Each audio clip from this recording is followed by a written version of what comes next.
Hello everyone, welcome to channel solve the finance. And आज का topic होने वाला है IPNR, incurred but not reported. I am not sure how many of you have heard this term IPNR, but I am pretty much sure whoever working in the insurance industries must have heard this term once. So ये बहुत ही आज का important topic होने वाला है, because insurance industry में भी जो लोग काम कर रहे हैं उनको ओवरऑल नॉलेज नहीं हो पाती है हाई लेवल लॉसेस की।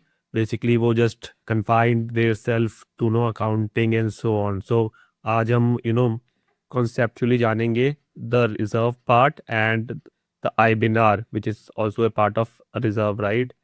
सो हम क्विकली अपनी सेकेंड पे मूव कर लेते हैं।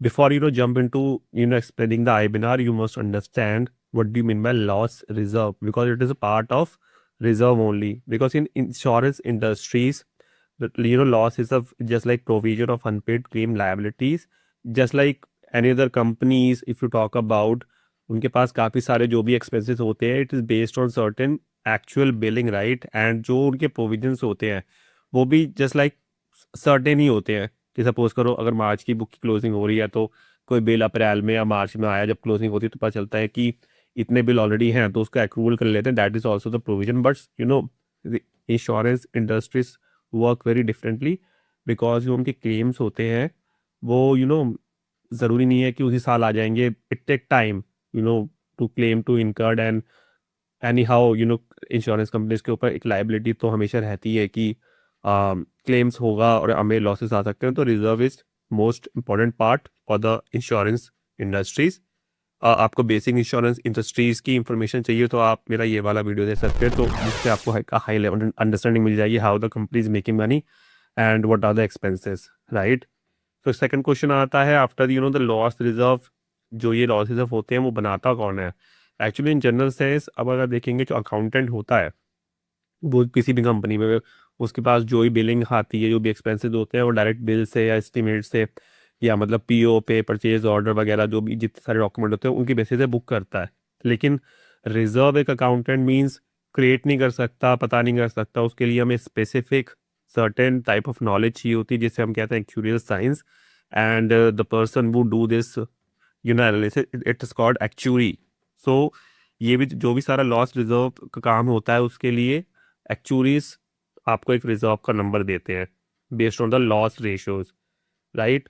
सो लॉस रेशियोज के बारे में आपको पता करना है कि लॉस रेशियोज क्या होती है, तो आप मेरा ये वाला वीडियो दे सकते हैं। इसमें मैंने काफ़ी थोड़ा सा एक्सप्लेन किया है, राइट।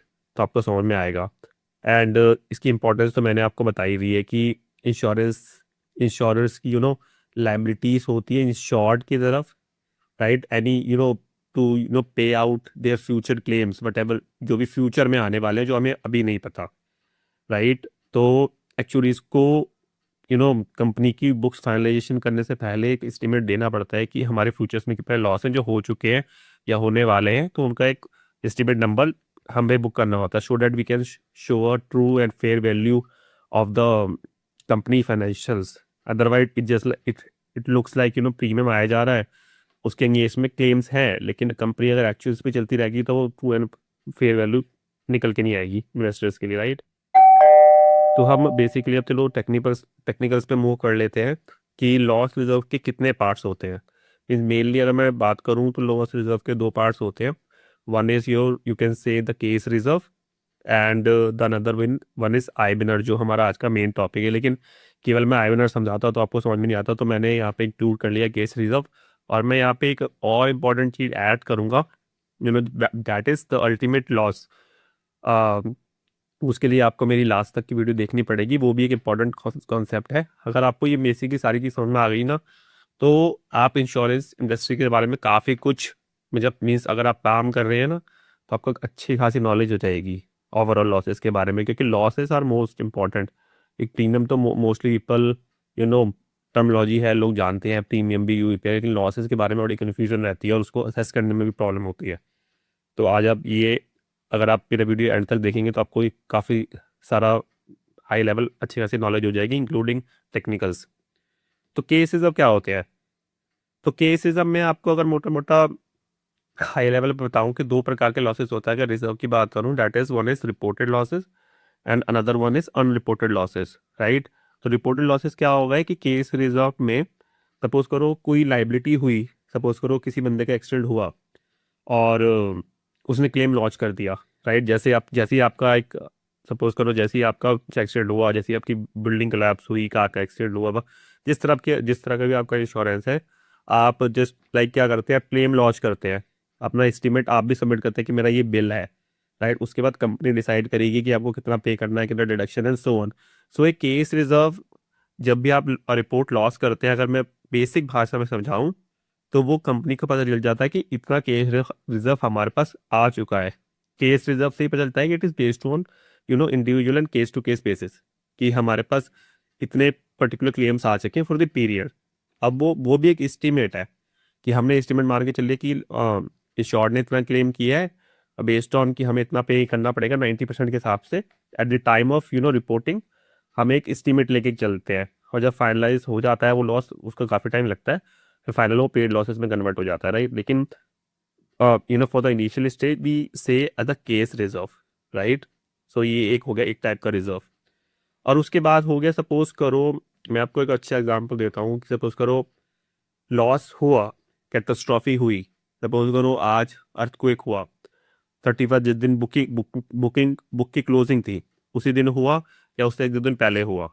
लेकिन अब जब इतनी बड़ी कैटास्ट्रॉफी होती है, तो कोई भी ना लॉस को तुरंत आपको लॉज नहीं करेगा, क्योंकि फर्स्ट ऑफ ऑल तो जान बचाना, अपने एनी हाउ अपने लोगों को बचाना, अपनी हेल्थ का ध्यान रखना, और ये सब, उसके बाद जब ये सारी चीज़ें हो जाती है, उसके बाद जो इंश्योर्ड होता है वो आपके पास क्लेम मांगने के लिए आता है, राइट। जब ऐसी चीज़ें होती हैं, तो उन केसेस में तो उसको, लेकिन एक्चुअली को पता होता है कि ये इंसिडेंस हुआ है, और हमने उस एरिया में, या मतलब पर्टिकुलर सर्कमस्टांस में हमने पॉलिसीज बेची हुई है।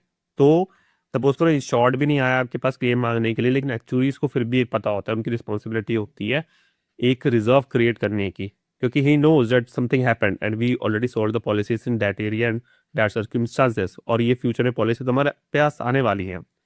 तो फिर वो एक्चुअली क्रिएट करता है एक रिजर्व, जिसे कहते हैं आईबीएनआर। जैसे मैंने बताया, it is called unreported incurred but not reported, कि इनकर्ड हो गया है लेकिन रिपोर्ट नहीं हुआ है।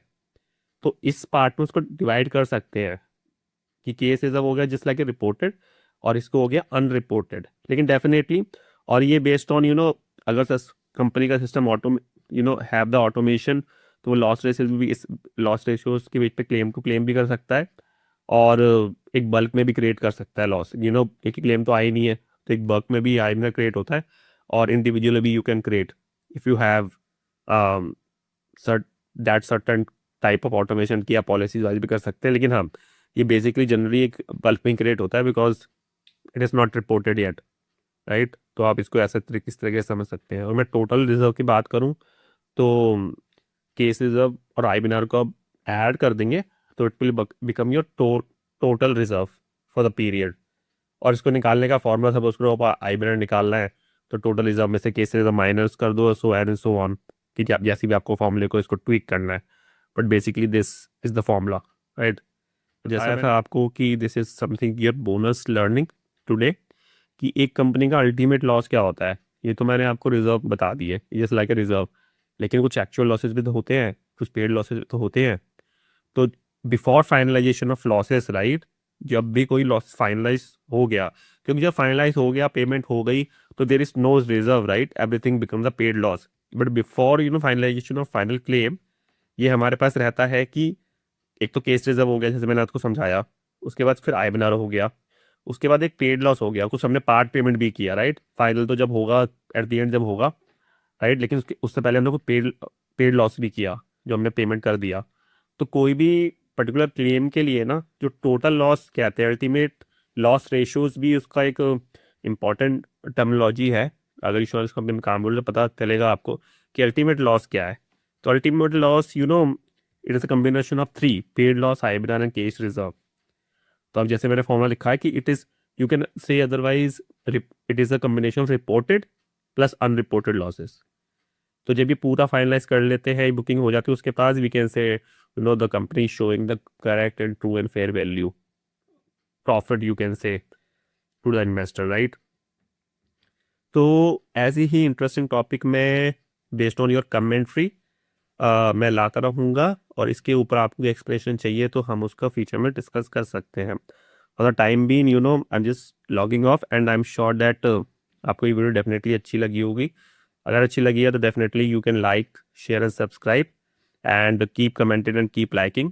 It gives me a lot of motivation to make this wonderful videos for you guys. Okay, thank you very much.